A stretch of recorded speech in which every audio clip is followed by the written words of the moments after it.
Jubilito TV Official. Hello, what's up mga kabagis and kalingap? This is Jubilito TV Official at ito na naman po ang isang edisyon ng ating reaction video. Sa isang lugar sa ibayang bansa, meron tayong kasangga na tumutulong din sa kapwa na sa puso ang pagtulong itatama ang mali. OFW yung bayani na hindi pa uhuli. Saan ka man sa mundo, kakampi natin siya. Kasama ang mga maaasahang grupo niya. Makabagong bayani sa Team Koos, kabahagi katuwang ng Team Kalingap sa pagtulong sa mahirap. So ayun. Inyo sa mga kabagis, Jubilito TV Official po at eto na naman po muli ang isang edisyon ng ating reaction video mga kalingap at kabagis, no? Pero bago po ang lahat, syempre po, mega love shoutout muna kay Val Santos Matubang, kay Atenta Vlogs, kay Kalingap Rab, kay Roel of Malalag, Kalingap Netizens, Kalingap Subscribers, Kalingap Supporters, at syempre po ang ating mga Kalingap Partners, no? Mega love shoutout po sa inyo lahat. So ito na nga mga kalingap at kabagis for today's reaction video. Gawa lang po natin ang reaction at pagbigay ng opinion. Ito na nga po, no, yung inaabangan natin mga kalingap at kabagis, no? Ang inaabangan ng mga sumusuporta dito po kay Piñel, na kung saan itong mga nakaraang linggo po ay talagang nabalot po ng katanungan ang dahilan or ano ba talaga ang kadahilanan ng pag-alis ni Piñel at mga katanungan regarding po sa kanila ni Kuya Kenz. At dito nga po sa recent, no, mga kalingap at kabagis, na video upload ni Kuya Kenz, no, hindi po tayo gagamit ng video dito bagkus bibigyan natin ng reaction yung pong naging statement, no, ni Piñel at pag-amin na kanyang ginawa dito po sa relasyon nila ni Kuya Kenz, no. It's about time mga kalingap at kabagis.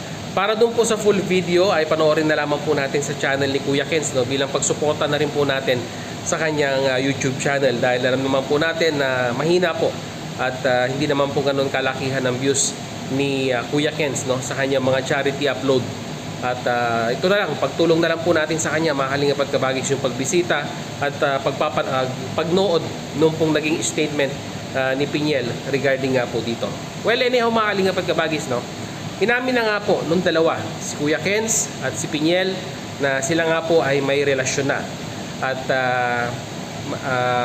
although sabi nga ni Piñel mga kalingap at kabagis, no, ang pagkakabigkas niya, although kahit wala na daw po siya sa kalingap, ay yung pangako niya na naman daw po sa kanyang tatay na makapagtapos ng pag-aaral ay kanyang ipagpapatuloy.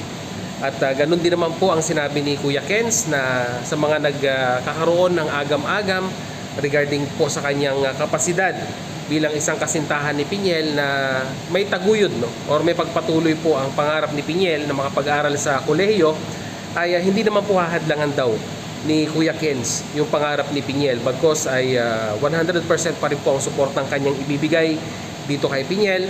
At kumpirmado po doon po sa nung nag-live si Kuya Val Santos Matubang na may nag-comment na di umano ay dating kasintahan ni Kuya Kenz, na nakita nga daw po yung dalawa. Nilinaw lahat yon ni Kuya Kenz. Totoo po yun, na nakitang magkasama po sila.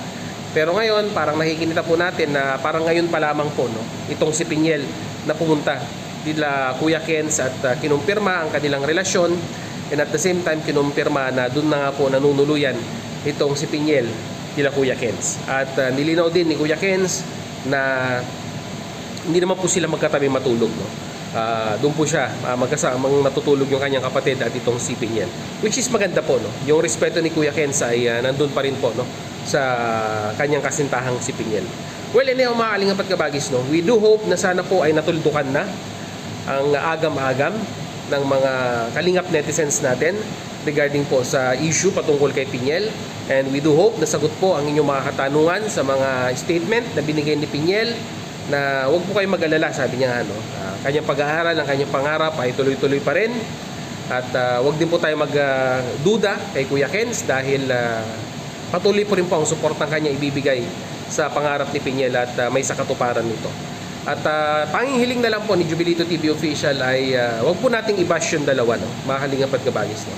Pan po nagkataon lamang po na talagang nagkapalagayan po sila ng loob. Kumbaga parang sa mga teleserye ni Kalingap Rab na pinapanood po natin, nagkaroon po sila ng spark sa isa't isa. At yung spark na yan ang nagmixya para po sila ay magmahalan, no?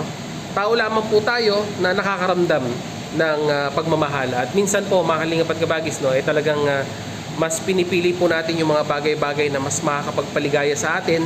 At ayun po, siguro, mga kalingap at kabagis, ay sinunod lang ni Piñel yung tinitibok ng kanyang damdamin. Actually, mahirap pong balansehin yan sa mga pagkakataong ito, no? Lalong-lalo na po, no? Recently lang po namatay ang kanyang tatay at marami nga po ang nagsasabi na naglolonging lang itong si Piñel ng isang pag-aalaga ng isang lalaking kapatid.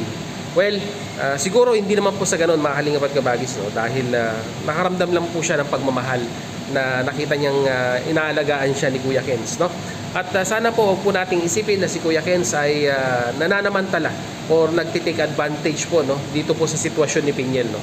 Nagkataon din lang po siguro, mga kalingap at kabagis, na ganun din po ang naramdaman ni Kuya Kenz kay Piñel, na nakaramdam din siya, no, ng comfort ng pag-aalaga dito kay Piñel, na siguro po hindi po natin masasabi na hindi niya po naramdaman sa kanyang ex-partner. Hindi ko naman po sinasabing hindi mapag-alaga ang kanyang ex-partner, pero siguro lang naman po, it is just an speculation or yung opinion ko po regarding po dito, mga kalingap at kabagis, no. Well, decision po nila yan, konfirmado na po, at sana po naliwanagan na po ang kalingap netizens at mga sumusuporta kay Piñel at kay Kuya Kenz na ito po, no, suportahan na lang po natin yung journey po nitong dalawang ito, in regards po sa kanilang pagtahak, kay Kuya Kenz sa kanyang pagcha-charity vlog, kay Piñel naman sa kanyang pag-aaral, no. We can give our support by means of wag po natin silang i-bash, no. I-kuan na lang po natin sila, no. I-drive na lang po natin sila sa mga magagandang comments, magagandang advices, para po at least kahit papaano po ay maging pattern po nila ito or maging gabay po nila ito para po makapag-desisyon sila ng tama sa mga darating pang araw or sa kanilang buhay, mga kalingap at kabagis. And we do hope sana maging successful itong si Piñel sa kanyang endeavor, sa kanyang pangarap, no? Na we do hope someday na ito pong si Piñel, makikita natin na makakapagtapos siya ng pag-aaral, and itong si Kuya Kenz ay pagpatuloy ang kanyang pagcha-charity vlog, kagaya nga po ng pangako niya kay Kuya Val Santos Matubang, at sana maging successful din siya dito sa larangan na kanyang pinasok, at suportahan ng kanyang mga community na patuloy na sumusuporta dito po kay Kuya Kenz. So yun, mga kalingap at kabagis, mag-comment na lang po kayo sa ating comment section kung ano naman po inyong masasabi, opinion, reaction dito nga po sa naging statement ni Piñel at ni Kuya Kenz, no, mga kalingap at kabagis. I do hope positive reaction po ang inyong ibigay sa ating comment section bilang pagsuporta po, no, dito po sa dalawang ito. Para po sa full video, kagaya ng sinabi ko kanina, panoorin na lamang po natin sa official YouTube channel po, no, ni Kuya Kenz, mga kalingap at kabagis, no. So hanggang dito lang, mga kalingap at kabagis, no. Once again, this is Jubilito TV Official, proud member po ng team ko OSAP ng Karepa Year 2024. As I always say, mga kalingap at kabagis, peace, God first. God bless po. Bye-bye!